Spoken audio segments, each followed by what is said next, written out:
Greetings, everyone. Hope all of you are having an absolutely fantastic day. We're back again with more Pathfinder Wrath of the Righteous, except this time it is not the beta. There's no version information on the lower left. We are playing the full version. And this playthrough, of course, will be Acts 1 all the way up through Act 6. I see the mirrors actually working for me for the first time ever. I think that's Areelu, somewhere shadowed in there. Really, really cool stuff. Let's go ahead and get started. For those of you who have never seen a playthrough of mine before, we do all conversations. I'm going to do multiple romances. Not sure which ones yet, though. Ooh, whoa, there's portraits. Okay, I'll have to definitely circle back and look through those. We will definitely be doing all side quests as well. Here we go. Oh, cool. They changed up how this works. You don't have to go into details now. Commanding infusion. Okay. So I know some of you are hoping the way Cruoromancer worked would be upgraded for the main game, but it looks like they kept it the same. It's fine for me. I feel like no matter what, this is really the class that they expect you to go with. Not necessarily expect to, but that they created specifically for Liches. So I'm going to go with that. We're going to go with Vitala Born. For background, we need something with persuasion because you don't get it from your wizard class. So I'm gonna go noble, and I like the idea of leader. Let's see.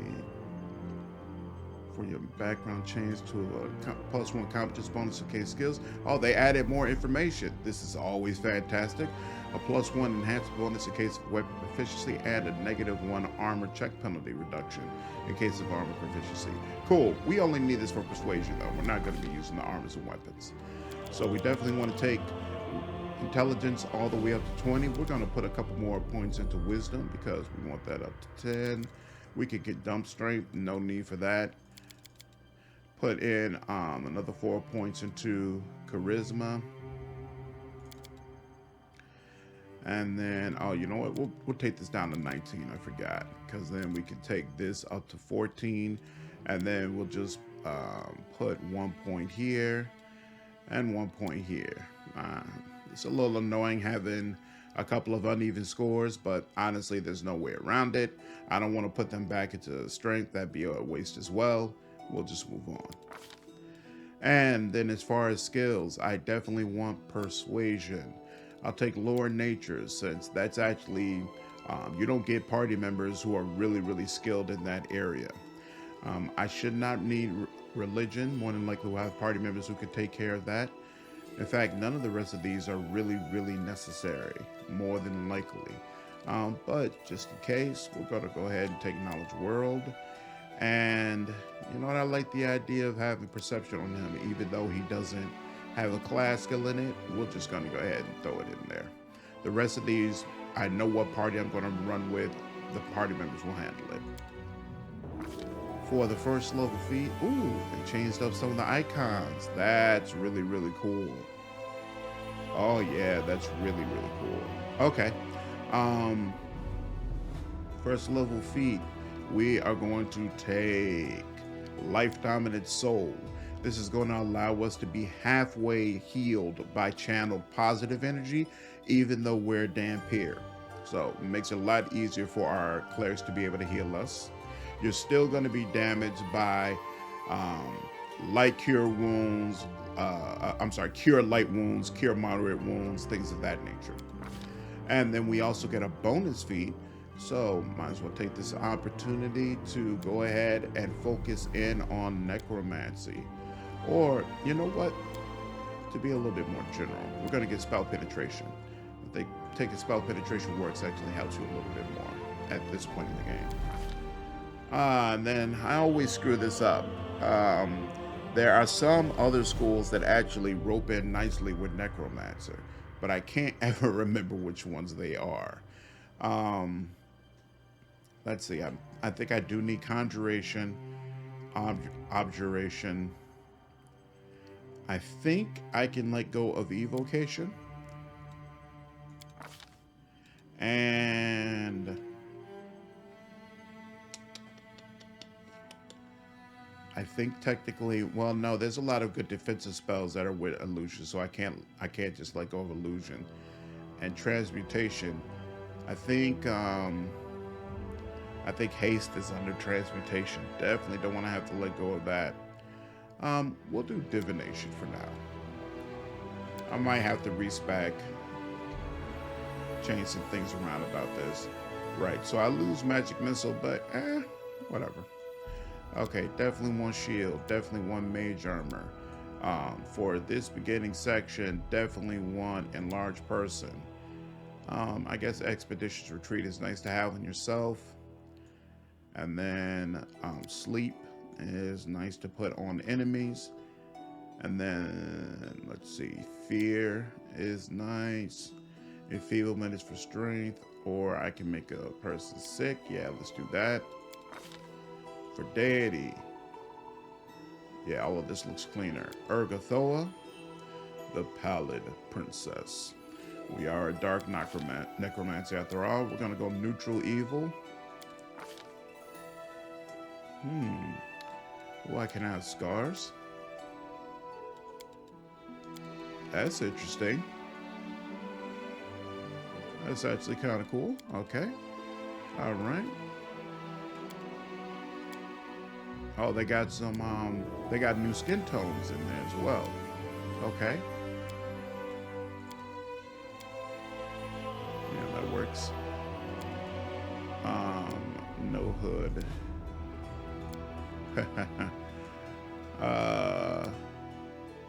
Yeah.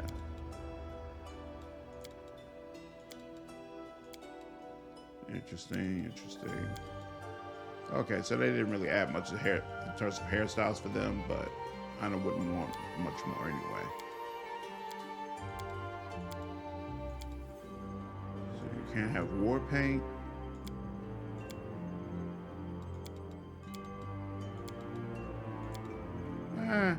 I don't think you see your character close enough for war paint to mean all that much, to be honest. We do it my way.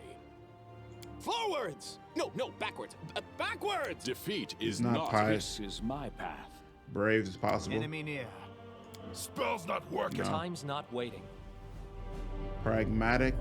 That's possible. Pragmatic. A solid plan. No. None shall Oh, us. sorry. Let us be off. So it's either brave. This will hurt. Forwards! We will be victorious. I think brave You're works the done most. for. And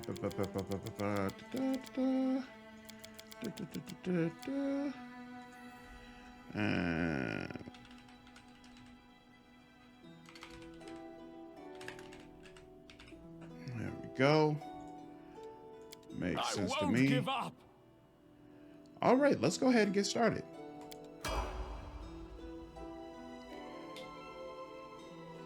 Oh, they've even changed up loading screen, son. Nice. Very, very nice. So yeah, this is super excited. After all this time playing the beta, to finally be able to get into the full game, I can't wait to see what the finished product that they have looks like. Make way, coming through. Fetch a healer, quick. Hey, somebody! We got a wounded fighter. Can we get a healer over here? My, would you look at this? But why would you drag a wounded fighter into the middle of the festival square? Couldn't he be carted off somewhere else, like, oh, I don't know, an infirmary? Or an accommodating ditch? Make room, everyone. Step back. Now, what's the matter? What happened to him? The wound looks nasty. Who did this to him? Demons, Prelate. We found him barely alive outside the walls of Canabris. The walls, you say? Enemy doesn't usually stray so close to the city. Must fortify the defenses. And you, hold fast. Don't die. We'll see you right. We'll get you patched up now. But first, you there, guard. Take his weapons. Bearing arms is not permitted during the festival. Wounded or not, everyone must abide by the rules. He can get his things back after the festival. O Inheritor, leader of our troops, the sharpened edge of our blades and the unyielding strength of our armor, Iomade, I beseech you, grant your mercy. Heal his wounds. The magic envelops you, but your pain lessens only slightly. I won't give up that easily. Hear, hear! That's the Crusader spirit. My powers are not enough here. Someone call for Terendelev. You there! Yes, you! Stop dithering and gobbing and make yourself useful. Go and get Terendelev. Prelate, surely there is somebody else here better suited to running errands. I'll get her! Terendelev! Has anyone seen Terendelev? Be quick about it before it's too late. Now, who are you? I don't remember seeing you before, and I have an excellent memory for faces. I'm a Crusader. I came to fight demons. Oh, Iomade saved me from green recruits. They come without planning, without preparation, and they die before they even see their first real battle. I don't know whether to laugh or cry at the utter waste of it all.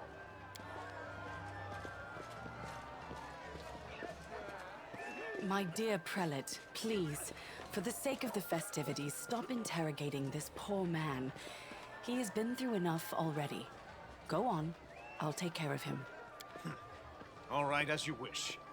You are our protector, and a dragon at that. So I shall defer to your wisdom. But be on your guard. I've been informed he was wounded near Canabris. That means the demons are prowling just outside the walls, and the city is crawling with their spies. Others may be able to relax on this holiday, but not you or I. Not the defenders of this city. Muttering discontentedly, the old man walks off. Pry loose the grudging grip of pain. Cast off the veil of suffering flesh. Let light and life go forth in triumph to repel the skulking shade of death. There. Thank you for helping me. I accept your thanks. But my work is not yet done. Who are you? My name is Terendelev. I am the protector of the city. Are you really a dragon? You don't believe me? Perhaps I should retake my true form and engulf this square with my ice breath to win your trust. Pay no mind to my current guise. I appear this way when I walk among the people. I would hamper the festivities if I tried to attend in my true form. What happened to me? I do not know yet, and that troubles me. I am not entirely sure what the demons did to you.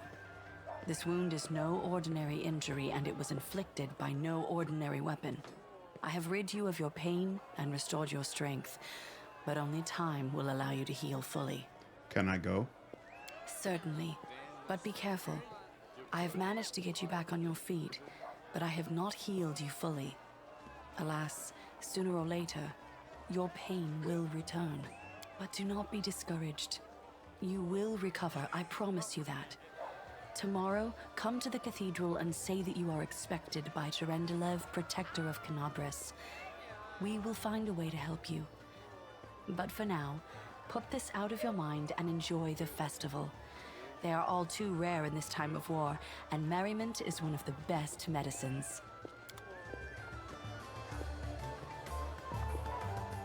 Awesome. So what I also forgot to mention is I do not talk over conversations or cutscenes.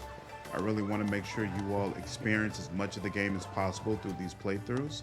So I'll talk, of course, in between. Sock 'em one. Oof. But I do not talk over actual scenes or conversations that they're having, at least not for this playthrough. I do plan to go through all of the mythic paths, so at a later point, we might get to the point that we're like, all right, we don't need to see all of this. Let's just skip through it and get to the really, really good stuff.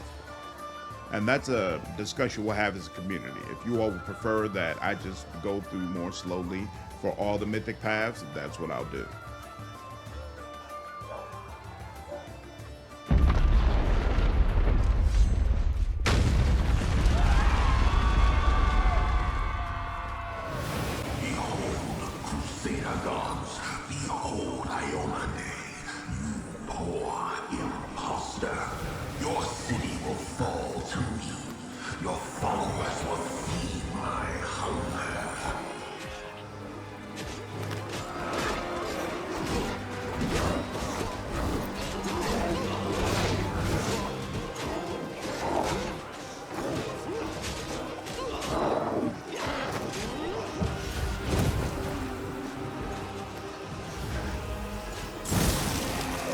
Deskari, Lord of Locusts, leave my city!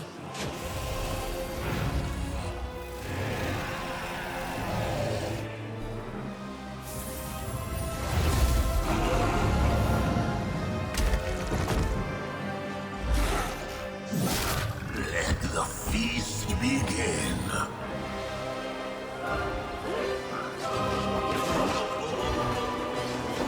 Deskari's here. Deskari himself. Blimey! One minute we had a dragon, the next, bam, she was gone. What are you gonna do? Fight or flee? If flee is your plan, let me help you out. I've got a scroll here with a good protective spell. I've seen you somewhere before. Yeah, you have. You owe me your life. I'm the one who found you outside the walls and brought you inside to be healed. I see they've patched you up. Good thing they did it before the attack, or else you'd have been done for. Who is Deskari? You must have got a good drubbing round the head, brother. Deskari's a demon lord, the most fearsome enemy of all Crusaders and all living things, come to think of it. What's the situation in the city? Who knows? Everything's on fire, crashing down around our ears. Place is crawling with demons. Looks like a whole army attacked the city. We're sitting ducks. Care to lend me a weapon? I'll try to fight the demons. Sure thing. Here, take this. Best crossbow I've got. The person who made it said it could pierce the hide of a demon lord even. Good luck! Try not to get eaten now! The halfling's words are drowned out by a terrible rumbling and the rustling of countless tiny wings.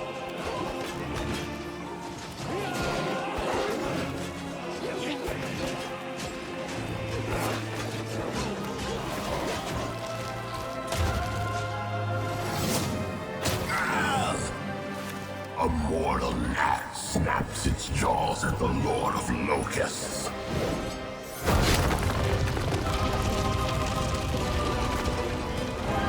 Behold, Ione. Behold the death I sow.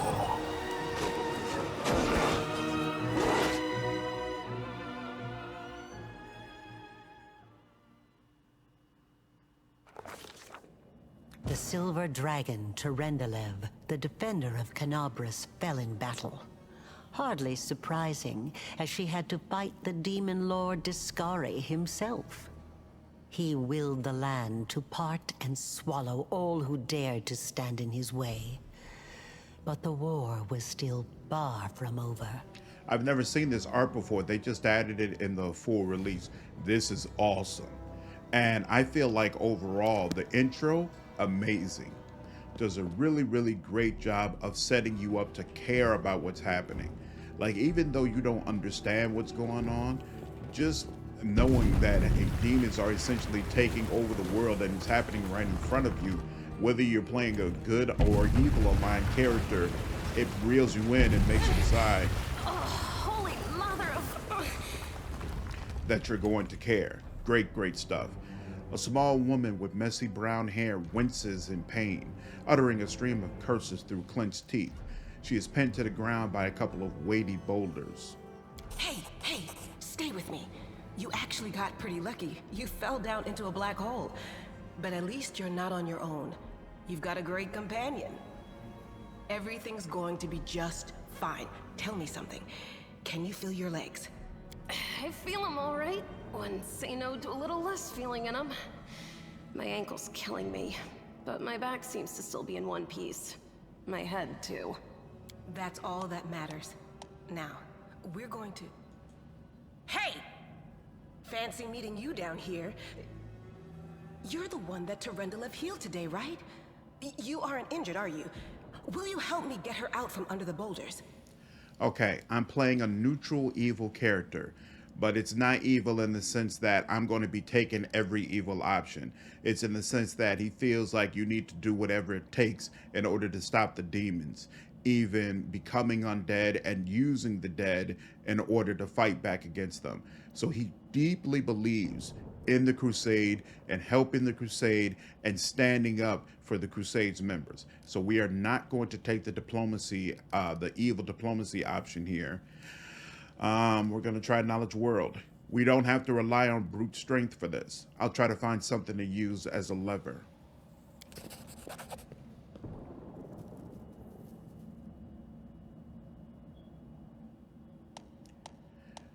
Succeeded. You quickly find some suitable sticks and you free the wounded woman from the rubble without even breaking a sweat.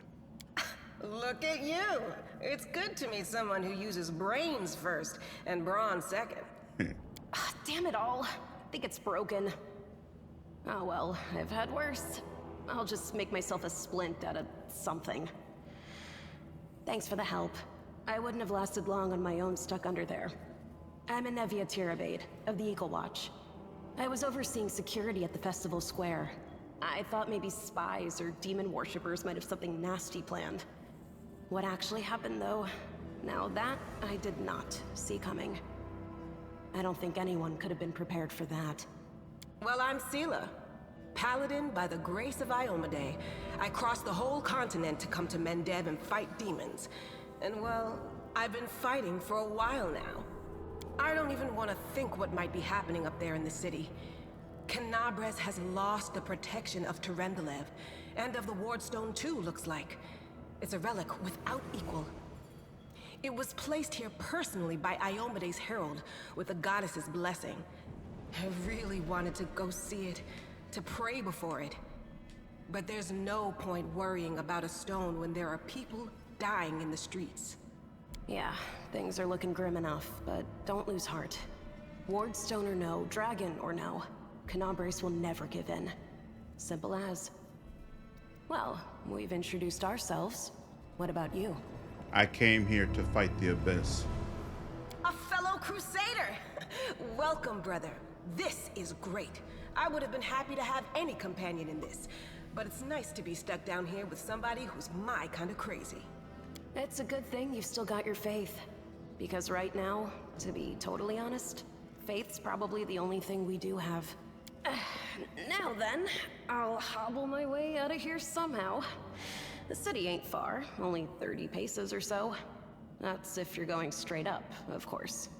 I'm afraid we're gonna have to go the long way round. To summarize, there are 3 of us, with 5 working legs, 3 pairs of decent hands, 2 clear heads, and 1 made of wood. That's mine. Underground monsters beware! Anevia, you stay behind us. You're in no fit state to fight. If we do come up against anything, the 2 of us will try to manage on our own first. Well, onward! May the good deities lead us back to the open sky soon. Love Seelah's voice acting. I think it was very well selected. Love the way, and love her as a character in general. Always, ooh, they've changed the look of some of the cloaks. That's definitely nice. Do I need any on this? I'll take the crossbow. I want to make sure I'm fighting at a distance, most definitely. Long term. Follow me. Says, whoa, what the heck is that? Oh, Terendelev scale. Okay. Long term, since we don't use weapons at all, we're going to use a scythe. But for now, we'll keep a crossbow. But I love the idea of my Lich standing in the back with a scythe directing all of the undead. Who's there? The fine apparel of this young half-elf woman is torn and stained with blood, dust, and dirt. However, She holds herself with such dignity that you would be forgiven for thinking you were at a high society party and not in the dank catacombs under the city. Her fingers grip her rapier hilt with confidence, ready to draw it at a moment's notice. At her feet lies a dead body, so mutilated that at first glance, it's hard to tell if it's animal or human. Relax, friend. We're not demons or cultists. Don't poke my eye out with that thing, all right? We fell down here during the attack. I'm Seelah, that's Anevia, and this is our new friend. We're looking for a way back to the surface. Really? I'm so ever glad to hear it. Allow me to introduce myself. I am Camellia. I was also in the square when... I can scarcely believe it. How did all those demons get into the city? I thought, naively it now seems, that the Wardstone protected us from attack. And Terendelev, I can't wrap my head around it. Not many could withstand a strike from a demon lord, not even Terendelev. I can't argue with that. We're fortunate to be alive, albeit underground. Deskari himself has come to Canabras. There's no mistaking that ugly mug. Terendelev tried to fight him, but what could she do against a near deity? Even the Wardstone was no help. Our city used to be protected by powerful forces, but now... Anevia shakes her head. We've seen how powerless they truly are. Henceforth, we shall have no one but ourselves to rely on, I suppose. Tell me more about yourself. Who am I? Just an ordinary citizen who decided to take a stroll through the square on the day of the festival. But that's not what you wish to know, is it? You most likely wish to know whether I'll be a burden should you ask me to join your group. No need to worry about that. I can assure you that I am skilled with a rapier, and I also possess some knowledge of magic. She touches the polished snake skull amulet that hangs around her neck. What happened to this poor man? Who is he? I don't know. He must have been in the square when disaster struck. I tried to revive him, but he was already dead, sadly. He didn't get these wounds from the fall. Be on your guard. Whatever killed him likely hasn't gone far. Hang on. I think I know him. His name's Aravashniel, the egghead from the library. He was a good lad, even if he was kind of stuck up. May his soul rest in peace. Do you want to join us? Certainly. Survivors should stick together. It's only sensible. Who knows what else could be prowling about in these caves? We need to keep moving. There must be a way back to the surface, somewhere around here. That's right. It would be the height of foolishness to survive a demon attack only to perish under a pile of rubble. Let's see if this poor bloke has anything useful on him. Not to sound like a heartless brigand or nothing, but we kinda need all the supplies we can get right now. Okay. He's got a masterwork dagger. Okay, that's cool. I'll watch your back. And we'll go ahead and heal her just in case. Even though these upcoming fights should not be a problem at all.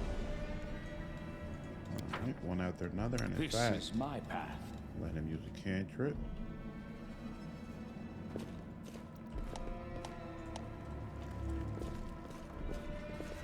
Do not fear.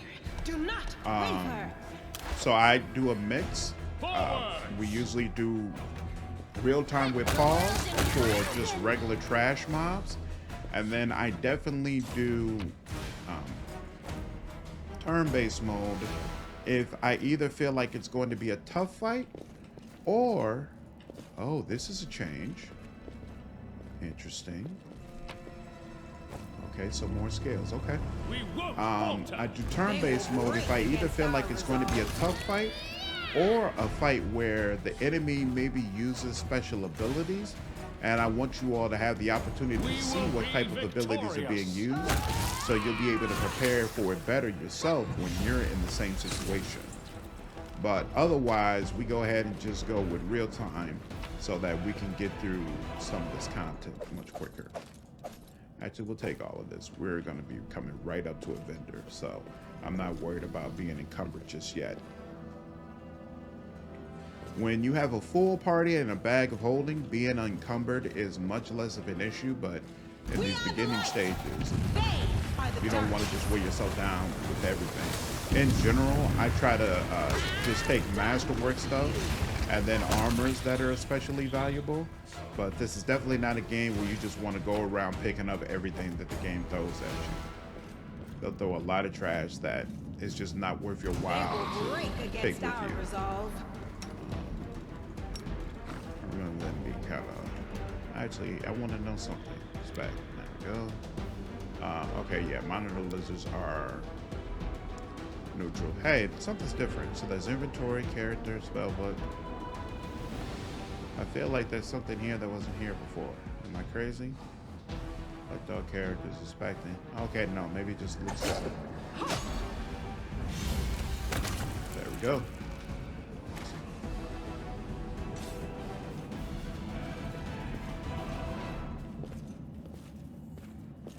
Wenduag. I'm gonna miss not having you. No, I can't just walk away. It's got to be here somewhere. You struggle to make out the man's features in the gloom. As soon as he steps into the circle of light, however, you realize that you have never encountered a creature like this before. The stranger looks like the work of a vivisectionist who attempted to stitch together a lizard and a man. Wenduag! Lann, did you find it? Who is that? The do-gooders here to save our mongrel souls, no doubt. Wait, they might know what's going on up there. Demons are laying waste to Canabras. If things are as bad as you say, then we all have to hurry. You didn't come from the direction of the shield maze. Damn it. I couldn't care less about what's happening on the surface, but the maze.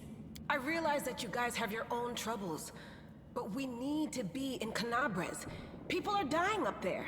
Please, show us the way out. Who are you? Tieflings?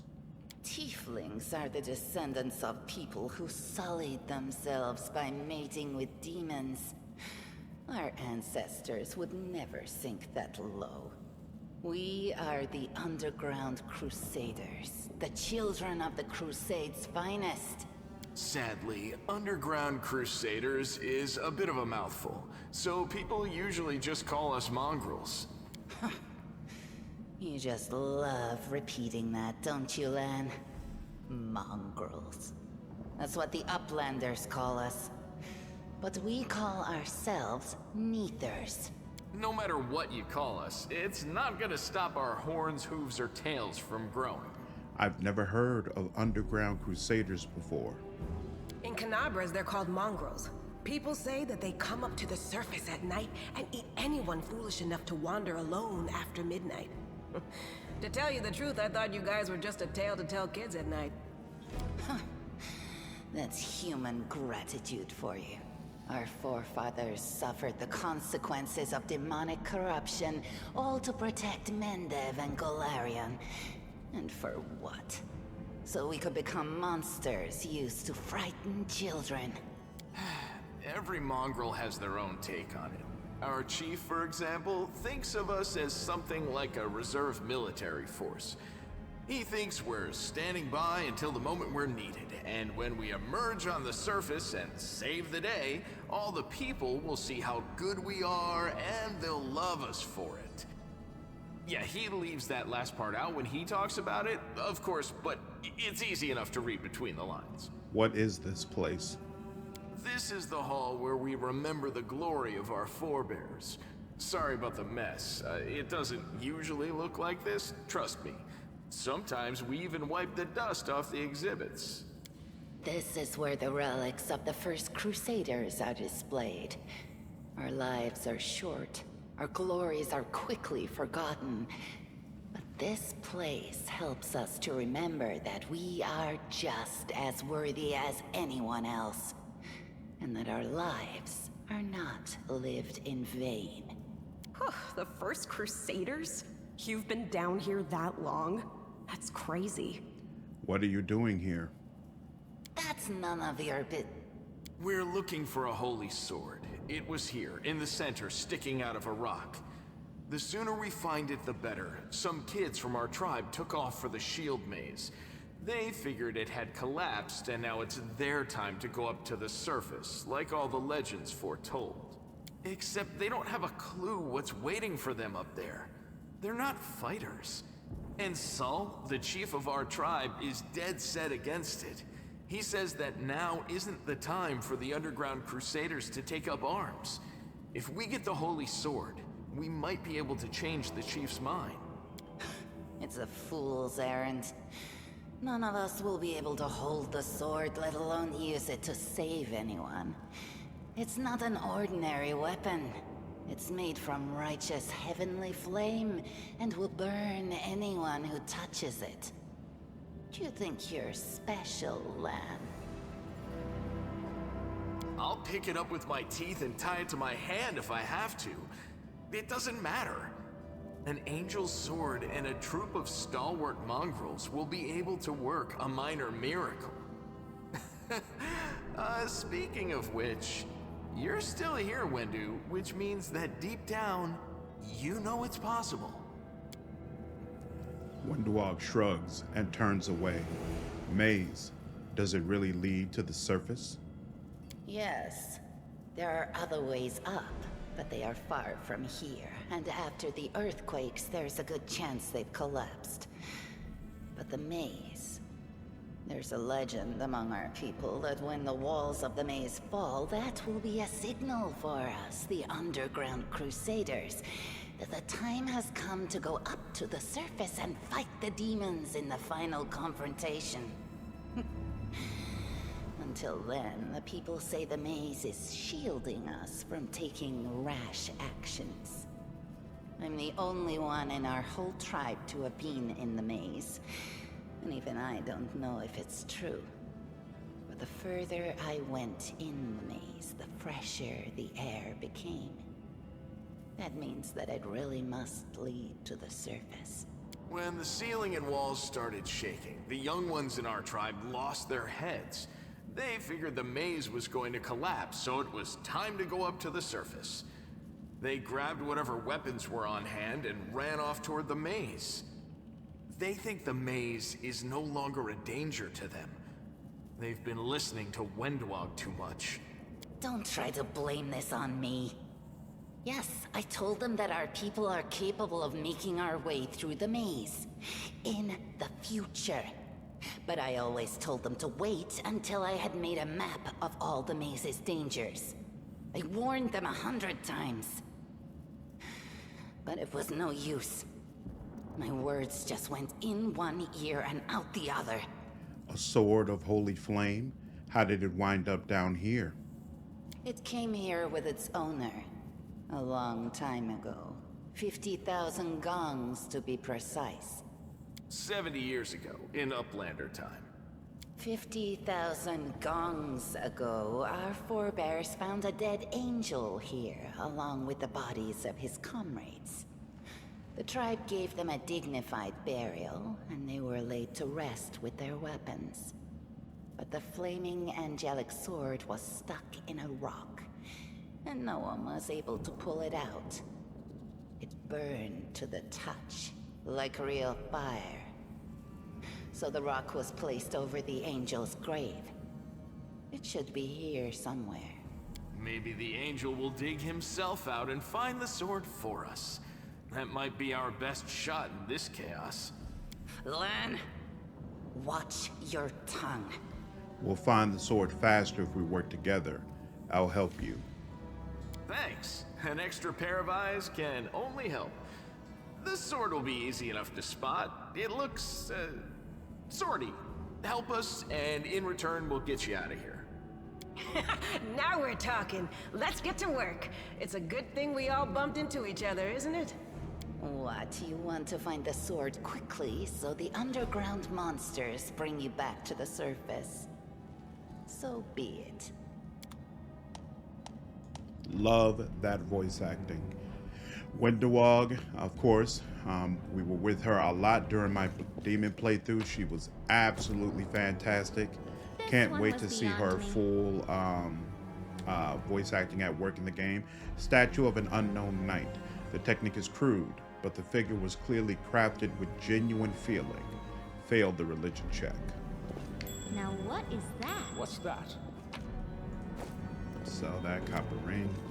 I found. The room looks like an improved something. museum, improvised museum, or perhaps some kind of temple. March on.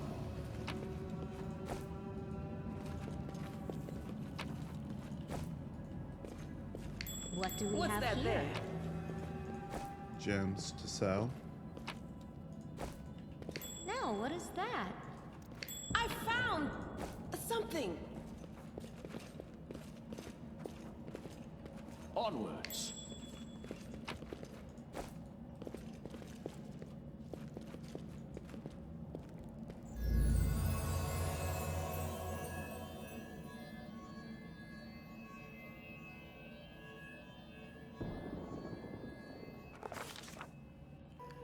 A strange flash pierces the gloom, and Professor Snape feels drops of a searing blood run down his chest.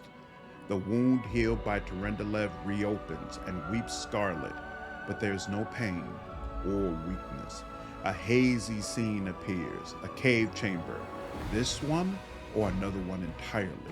Professor Snape's heartbeat quickens, and a stream of thoughts suddenly burst into his mind. Thoughts that clearly belong to another. Treachery. They betrayed me, trapped me, and stabbed me in the back. My trusted allies, my treasured friends, the people I swore to protect, the people for whom I descended from heaven and came to this turbulent mortal world. There they are, up ahead in the gloom of the cave. What are they waiting for? Are they afraid to draw any closer? Do they believe I'm about to die from their traitorous blows? Next to me, a quiet moan. A girl with a golden braid lies on the rocks, clutching her slashed side. She refused to join with the traitors and paid dearly for it. I could have tried to run, but I will not. Whilst I still have strength, I must. While recognizing the foreign origins of these thoughts, Professor Snape intuits that he can control them somehow. Let's try to furiously call out the traitors. The voice, trembling with pain and rage, carries to the farthest reaches of the cave ceiling in this strange vision. Why? Why do you betray me and your comrades? What did the servants of the abyss tempt you with?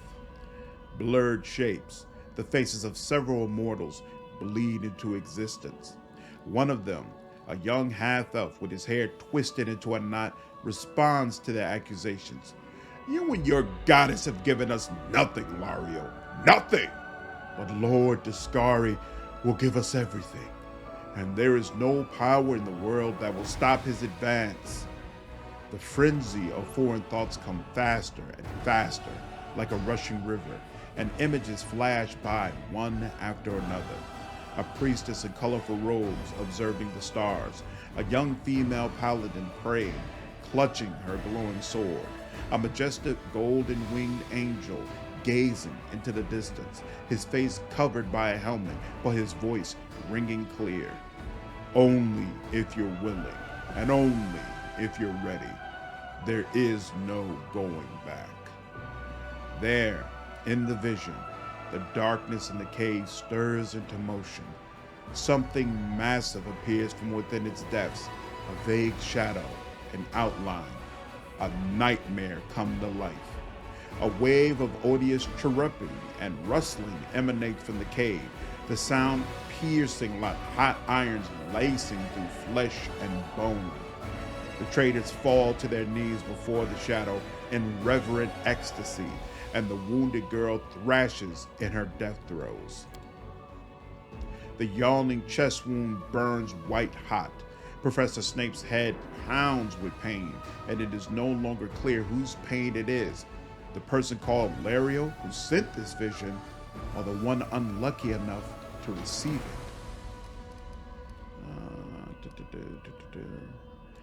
Knowledge Arcana 10.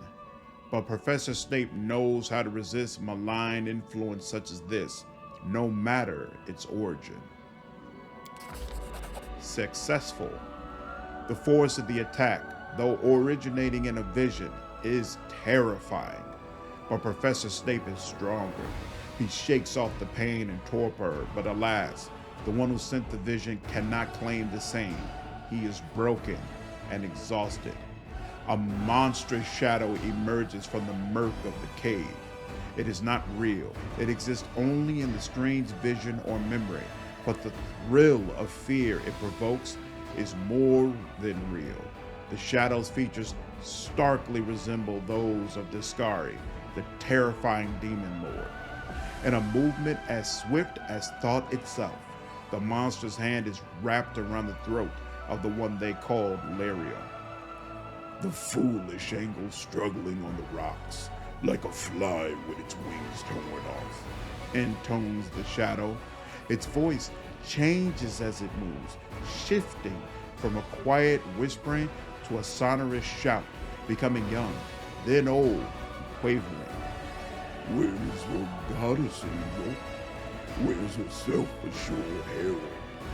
How is it that you are dying here alone, so far from the light of your heaven? A strange calm envelops the thoughts of the one called Lariel.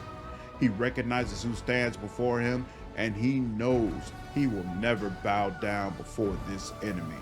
The flaming sword flares to life in his hand, bright, pure, flickering with multicolored sparks like a sunbeam through stained glass. Slash! The blade slices through the demonic creature's flesh, and the monster recoils with a howl, releasing his grip on Lariel's throat. The angel falls back heavily on the rocks. His vitality is ebbing, but his pride remains undiminished. He grips the sword, and with his last burst of strength, lunges it into the rock. Professor Snape senses that the vision is fading, the rush of thoughts diminishing like a river running dry. The last thing he hears is this: "You will kill me, monster. This I know, but one day someone will come here and raise up my sword. They will raise it up and punish evildoers and traitors." The vision disappears, vanishing in a burst of colors. Professor Snape does not hear the final words, but he seems to complete the thought, taking it to heart. The words fly from his lips, and with them, something else. The heat blazing in Professor Snape's chest fades away. The edges of the scarlet wound close, leaving not even a scar behind. Looking down, Professor Snape sees the flaming sword in his hand, or rather, its outline, the memory of what the sword looked like. With a final surge of warm and soothing light, the sword vanishes, and the light is drawn into his hand. Professor Snape senses that it will return. All he need do is call it.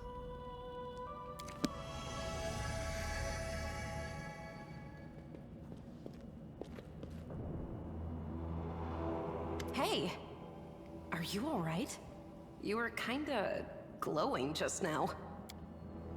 Seelah kneels before the light, offering up a prayer to Iomade. That was it. The light of heaven. But how? What did you do with it? Where did it go? You saw it too? The traitors, the dying girl? It's only us here. Your group, you, me, Wendu, and the light of heaven that sort of got, sucked into you. Any chance you can whip it out again? We do kinda need it. Sorry, I crack jokes when I get nervous, and when I'm upset, and when I'm happy. Anyway, what I said, it came out wrong. We need to bring you to Chief Sull. You can show everyone the light of heaven, we'll rally the tribe and go into the maze, and we'll get back our kin. And what if he can't make it happen a second time? What then? The tribe will just say we're crazy and turn its back on us. I think I saw the memories of Lariel, the angel who died here. Lariel? That really was Lariel? The angel from the legends. The ancestors even got his name right on the gravestone. The chief will be thrilled. You.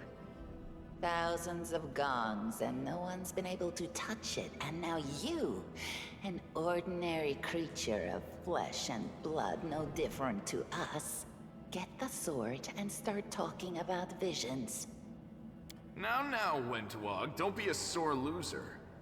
He is clearly different from us. The sword appeared before him, along with the angel's name and all that other stuff, because he doesn't carry our mongrel taint. Heaven doesn't give a damn how special we are.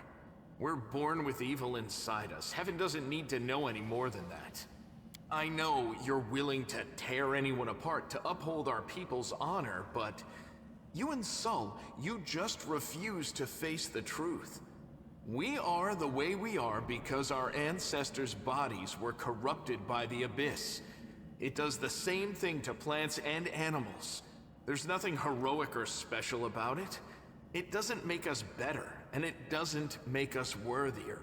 Requires angel mythic path. Reveal the light of heaven. It seems I can control it. That is just... wow, I mean, that's amazing. Heaven has truly blessed you. This power is the most majestic thing I've ever seen in all my life. Is this what the sun is like, Lann? Yes, it's similar. But this light is more... golden? Chief Sull needs to see this. Now that we have the power of angels on our side, he can't say no. He'll have to assemble a troop to storm the maze. You Uplanders care about your kids, right? Help us save ours. Without them, we won't survive. And then... the perils of the maze won't be so bad if we go together. We'll make our way through it and find the way to Canabras. Lead us to your chief, and I'll decide if I'm going to help you or not. Let's go. We'll take the short route. Well, the only route, really.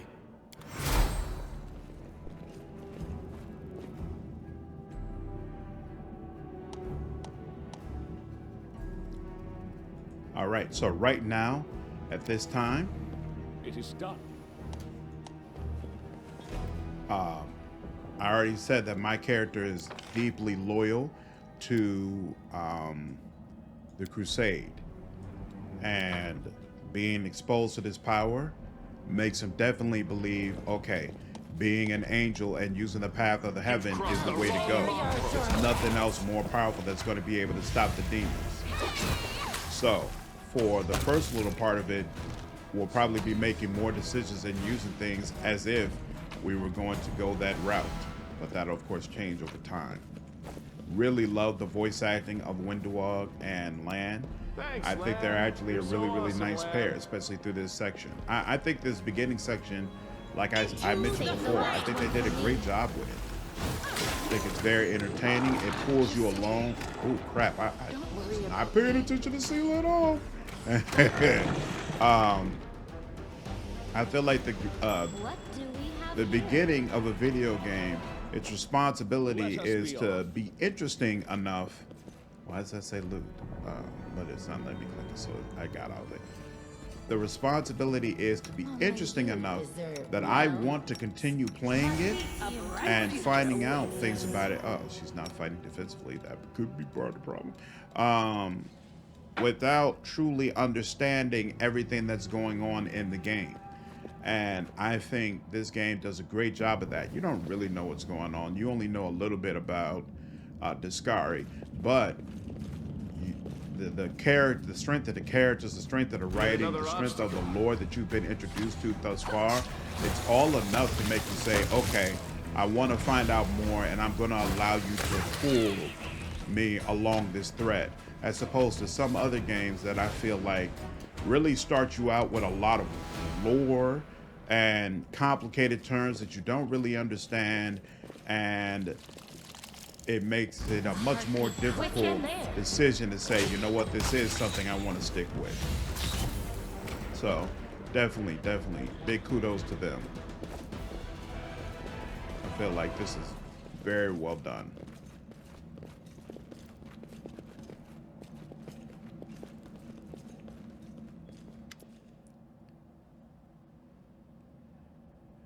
Oh, that's not always voice acting. Okay.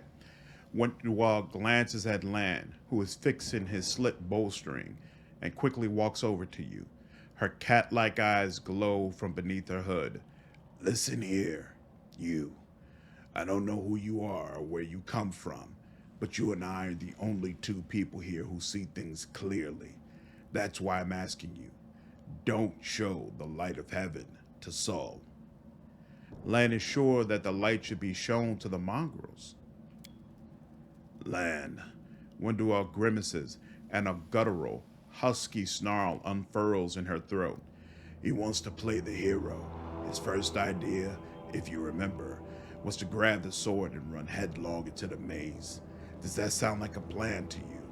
To me, it sounds like suicide. The worst part is that the tribe might actually take his words to heart and follow where he leads. I thought you considered the mongrels to be great warriors. The descendants of great warriors.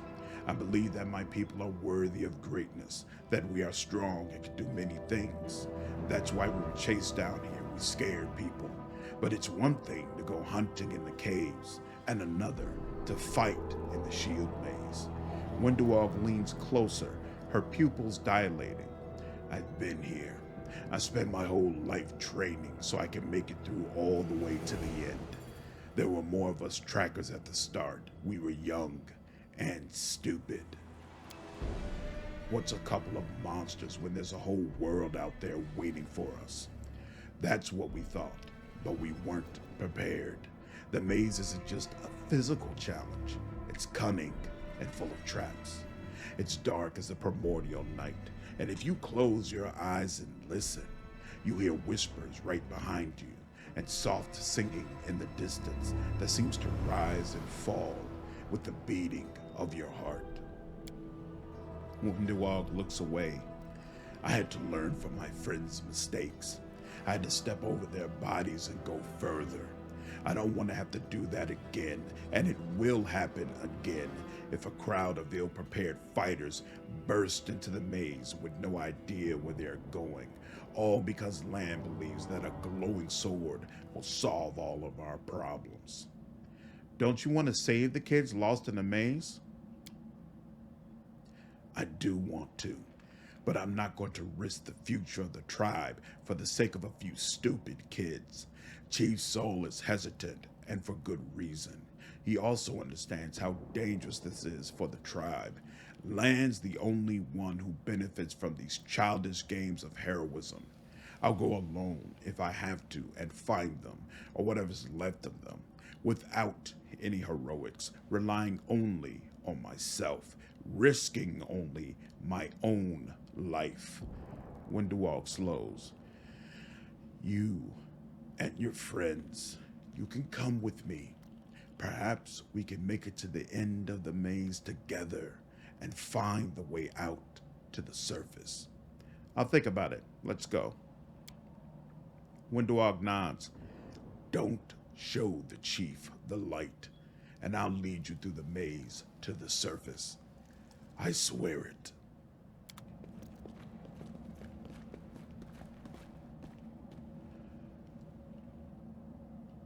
Awesome.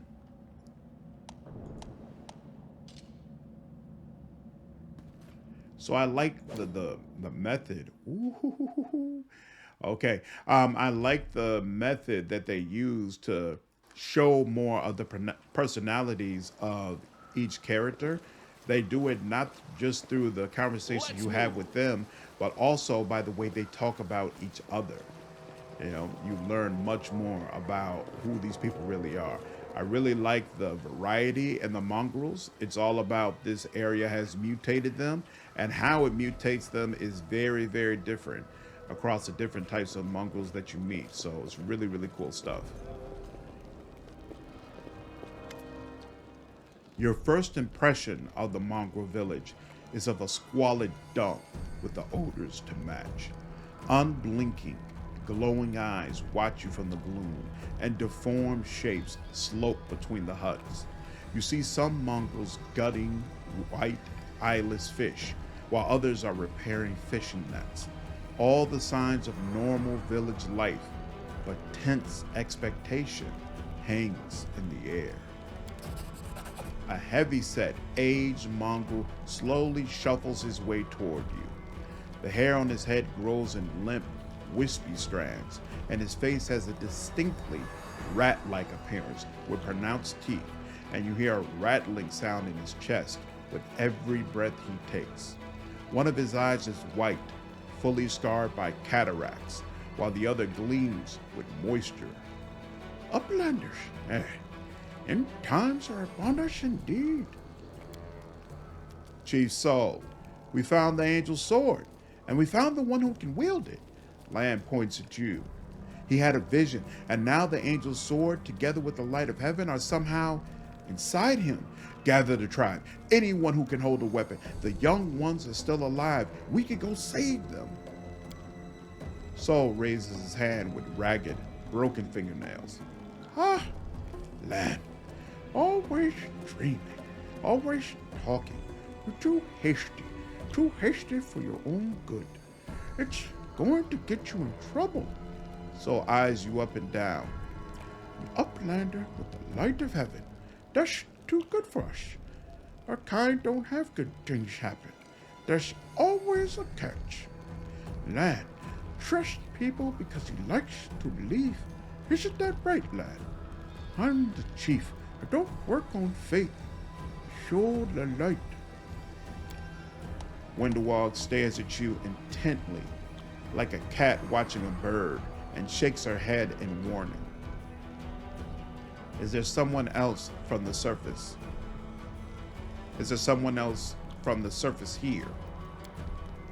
Sull points off to the side. There he is, hale and hearty and prim as a peacock, just like me. Sull laughs, but quickly returns to business. It's not good. Too many uplanders. It's not good. It's not right. What are you up to here? You're not one of us. We're not your kind. When the time comes, we'll come to you, not you to us. Lawful requires angel mythic path. Reveal the light of heaven. Lann speaks the truth.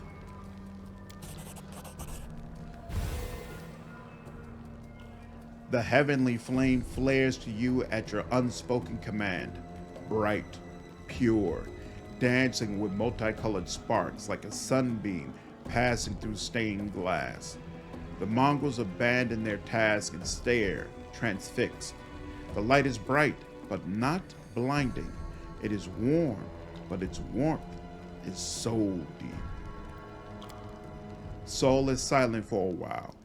Tears are streaming down his wide, pale face, but the old man doesn't even care to wipe them away. So, it's true.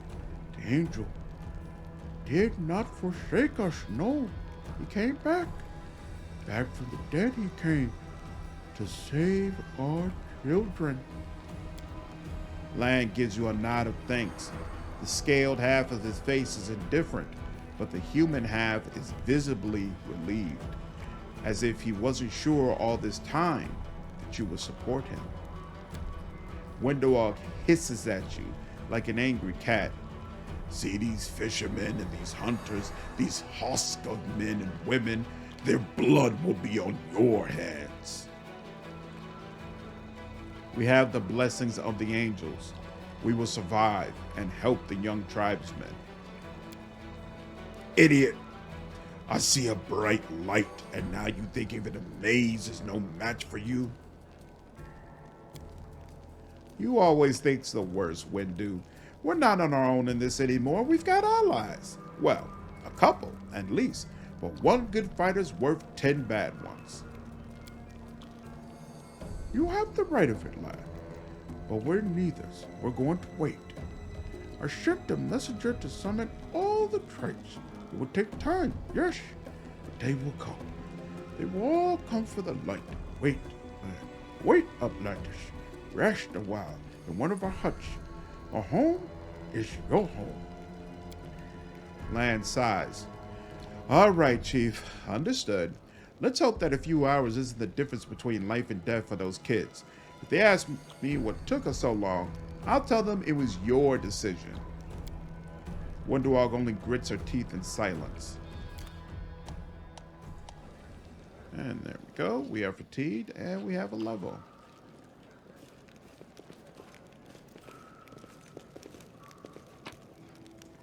Grab all that. Follow me.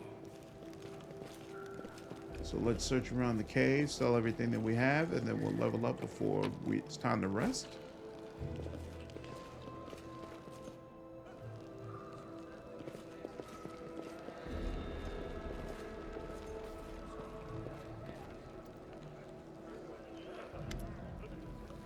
Finally, someone from the surface. I was beginning to lose hope. An elderly man in expensive but not ostentatious clothes approaches you. His face is peppered with several healed cuts and bruises and twisted in an expression of extreme discontent. Allow me to introduce myself. My name is Horgus Gwyrm. Yes, that Gwyrm. You no doubt have heard of me if you spend any time at all in the city. I have a business proposition for you. Your name tells me nothing. Who are you? You truly are freshly arrived in the city then. You couldn't have picked a worse time, that's for certain. Only just arrived and the city's been razed to rubble. You should know that you are looking at one of the richest and most distinguished men in all of Canabras. I may not be as well known as certain swaggering loudmouths who spend their lives traipsing from one ball to the next, but the Gwyrm Trading Company is one of the pillars of the city, I'll have you know. Did you see the marquees in the square? I paid for those. Tried any festival delicacies?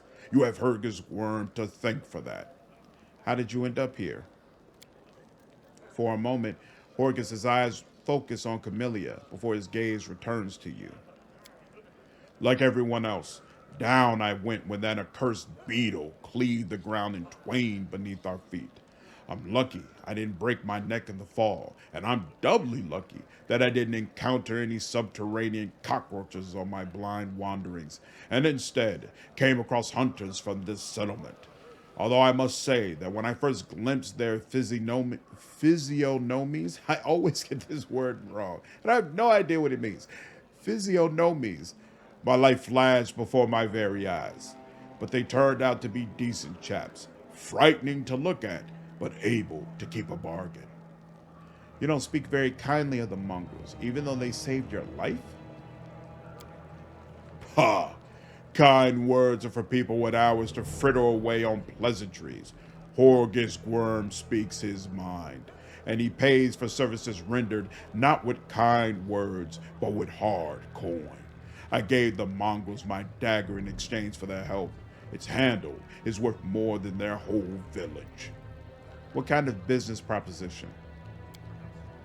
I don't know what is happening on the surface right now, but I am determined to find out.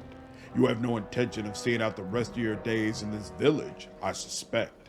We must find a route back to the surface, to the city, if there's anything left of it.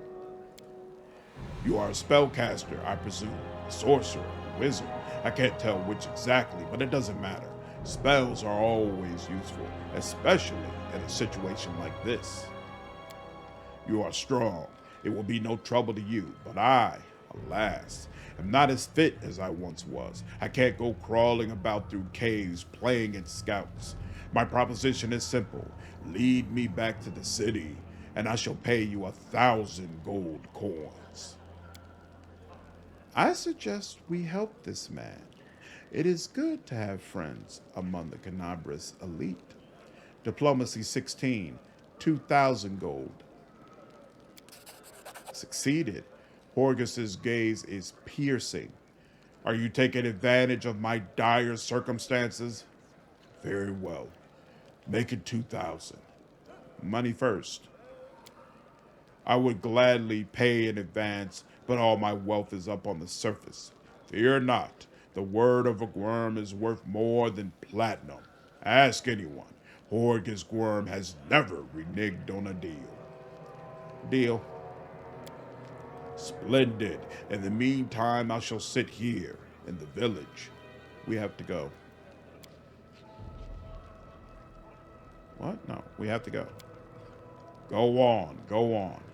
Don't forget our agreement. When you find the way out, be sure to tell me.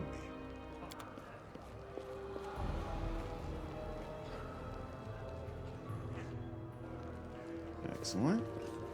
March on.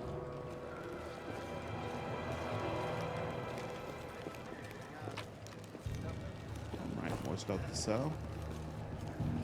So yeah, I'm definitely a fan of this little mutant community. The diversity of the way they look, along with the efforts to make it look very natural, like just a poor fisher's village. I feel like it really helps to hit home how different their way of life is compared to the Crusaders that you're going to meet on the surface. Let us be off.